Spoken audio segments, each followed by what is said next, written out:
இந்த லஞ்சம் ஊழல் மோசடி கொண்டு இந்த அரசியல் முறையை மாற்றி அமைப்பதற்கு எதிராக நீங்கள் வாக்களிக்கிறீர்கள்.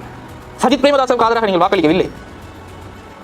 இந்த நாட்டில் திருடப்பட்ட பணத்தை மீளப் பெற்று இந்த திருடியவர்களுக்கு தண்டனை வாங்கி கொடுப்பதற்கு எதிராக நீங்கள் வாக்களிக்க கூறப்படுகின்றீர்கள். நாங்கள் உருவாக்க நினைக்கும் அரசாங்கம் இந்த நாட்டில் இருக்கும் அனைத்து மக்களையும் பிரதித்துவப்படுத்தக்கூடிய பாராளுமன்ற உறுப்பினர்கள் இருக்க வேண்டும் என்று நாங்கள் எதிர்பார்க்கின்றோம். தேசிய மக்கள் சக்தியில் இருந்து ஒருவர் யாழ்ப்பாணத்தில் மந்திரியாக வந்து அவர் பாராளுமன்றம் வந்து அவர் அமைச்சராக வேண்டும் என்று நாங்கள் எதிர்பார்க்கவில்லை. மக்கள் தேர்ந்தெடுத்து அனுப்பக்கூடிய ஒரு பாராளுமன்ற உறுப்பினர் எங்களுடைய அமைச்சரவையில் ஒரு அமைச்சராக இருந்து செயற்படக்கூடிய ஒரு கனவு எங்களுக்கு இருக்கின்றது. நாங்கள் அனைவரும் ஒன்று சேர்ந்து இந்த நாட்டை கட்டியெழுப்ப வேண்டிய கட்டாயம் இன்று காணப்படுகின்றது. நாங்கள் உங்களுக்கு ஒரு உறுதிமொழி அளிக்கின்றோம். மற்ற கட்சிகள் போல நாங்கள் எங்களுடைய அரசியல் பலத்தை கடைபிடிப்பதற்காக இனவாதத்தை ஒருபோதும் பயன்படுத்தப் போவதில்லை. எங்களுடைய ஒரே எதிர்பார்ப்பு இந்த நாட்டில் அனைத்து மக்களும் ஒன்றாக வாழக்கூடிய, அனைவருக்கும் சமமான உரிமைகள் இருக்கின்ற, அனைவருக்கும் வாழ்வதற்கான வாய்ப்புகள் இருக்கின்ற, தங்களுடைய திறமையை பயன்படுத்தி முன்னேறி செல்லக்கூடிய ஒரு சூழலை ஏற்படுத்தி கொடுப்பதே எங்களுடைய ஒரே நோக்கமாக காணப்படுகின்றது. ஆகவே தோழர் அனுர திசாநாயக்க அவர் ஒரு வேண்டுகோள் விடுக்கின்றார் தமிழ் மக்களை.